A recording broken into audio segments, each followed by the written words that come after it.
action to attempt armed robbery carjacking that occurred on the 500 block of North Broadway.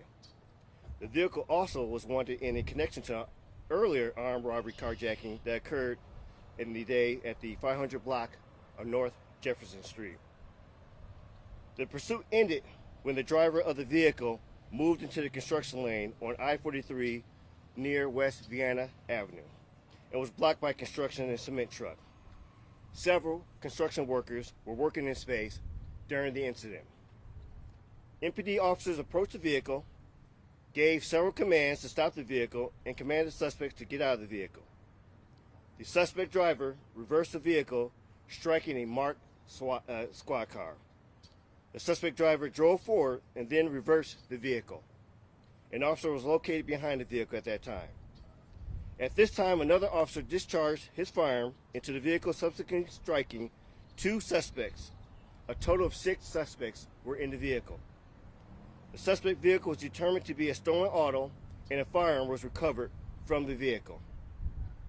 The gunshot injured suspects are an 18-year-old Milwaukee female who has life-threatening injuries, a 17-year-old Milwaukee male who has serious injuries. We are aware that the 18-year-old female was pregnant, and unfortunately, the baby did not survive. Those suspects were transferred to the local hospitals for treatment for their injuries. The other suspects are a 15-year-old female, a 16-year-old male, and a 17-year-old male and an 18-year-old female. These suspects were also transported to a local hospital for treatments for minor injuries. There are no other reported injuries. The officer involved in this incident is a 25-year-old male with over 4 years of service. He was placed on administrative duty as routine in an officer-involved shooting. The Milwaukee Area Investigative Team will be investigating this incident. The West Allis Police Department will be the lead law enforcement agency in this investigation. Please note, this is a fluid and ongoing investigation. A community briefing discussing the incident will be released in the future. As we're embarking on summertime, it is imperative that we understand, where are our children? As we hear in this particular situation, we have multiple young people involved in unacceptable behavior in this city. This is unacceptable. Parents, what is going on with your children? People in our community, how are we helping to keep our kids in positive behaviors rather than what we're seeing today? This should never happen. This is unacceptable, and everyone who hears this should be appalled and angered. There are no winners in this particular situation. None. So I'm asking the community, let's take our kids and embrace them in a positive way to engage in positive behaviors and not in these unacceptable behaviors that we just saw today. So with that, I'm going to say open up for any particular questions or... Did the suspects fire? How many total dead? There's no one dead at the time. Okay. I didn't say that. The child? The baby. The baby. Oh, yes, well, the baby. I'm sorry about that. Yes, so in regards to the situation, the baby unfortunately did not survive this particular situation. Just to be clear, 6 adults, one of them was pregnant, the child did not survive. That's correct. What was the role of that woman in the carjacking? Was she armed? At this time, we know that there's a number of different suspects. We're still working on those particular identities. As we all know, this is a very fluid investigation, so we're looking at all the different type of evidence that we have in regards to this. Did the Just so I have suspects? this right, did any of the suspects fire shots at your officer? At this time, it's not unknown. It's still an ongoing investigation, so at this time, it's unknown. Were Your any officers guns? felt threatened and fired a weapon? I can't explain what they felt at the time. I just understand in regards to what we know at this time, and that there was a confrontation of sorts at the particular location. So this is still, an ongoing investigation where we're getting more statements from the officers that we understand. This is not where they get the statements at this time. We do make sure that we wait a little bit before getting statements. Chief, were any firearms recovered in that vehicle? Did the suspects have any on them? So there was one firearm recovered in the vehicle. In regards to how and where it was located, that's still being looked at in regards to that particular part there. Chief, what can you tell us about the carjackings earlier in the day? The victims in those cases, are they okay?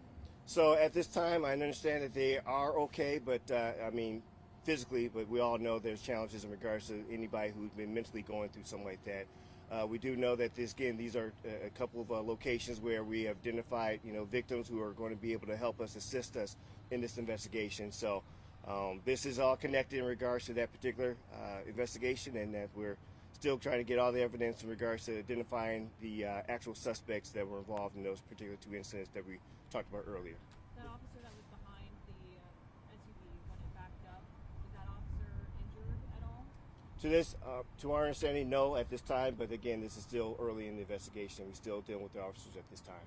We know how this looks. How does it feel when we've got the RNC a month away, this kind of traffic problem for people out of state, and we've got Summerfest starting today? So I will say this is something where, again, as I ended this particular statement, we all need to come together and working with our kids to ensure that they're not involved in negative behaviors. This is a challenge, as we can see that this is not something that we have, this is our first time. I mean, unfortunately, we have dealt with some unfortunate carjackings in our community, and this is unacceptable. There's no reason why all these particular young people are in possession of a firearm. There's no reason why we have individuals, again, involved in behaviors such as this. And so we continue to work these particular situations out where it's not a matter of if, it's a when you're going to get caught. And this is not something that we want to be engaged in regards to the work that we have. So again, I call on the public, I call on our families, I call on the guardians, I call on, those who can help out with this lift. I always said this, if our young ones are, left with their own devices to be engaged or do things out there, they will find their ways to, be engaged. And it's not always going to be nice. We need to lean into giving them productive spaces, productive activities. Otherwise, they'll find what they want to do, and we're not going to be happy with those behaviors. So this is not something that we look forward to in regards to these type of investigations, and I need all of our public to lean in on this and help our community out, because our kids they need us.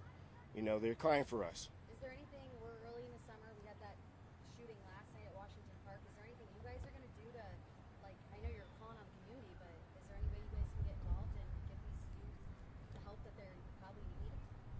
So I've said this many times. We are in law enforcement. We enforce the law. Policing the community is all of our responsibility. So we are unfortunately had to engage in a pursuit, again, enforcing the law, holding people accountable. But when it comes to policing, let's understand this. It's all of our responsibility to police ourselves. So we need to make sure that we are part of these conversations. MPD is always part of these conversations in regards to whether you want to talk about our work with MPAL or we want to talk about Office of Community Wellness and Safety. We're out there engaging our community. I was down here in Juneteenth yesterday. Because we have these collaborations, you see the level of safety that comes in. But it's more than just us. Don't put that all on us.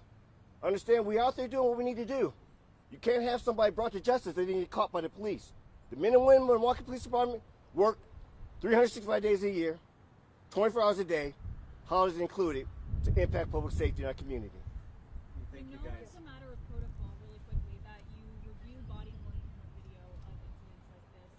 In that video, what did you see that you can tell us about? So the review of the body worn cameras is to give an idea of what's going on, but again, this is going to be something we're going to release. We release it now in a way that we're trying to be as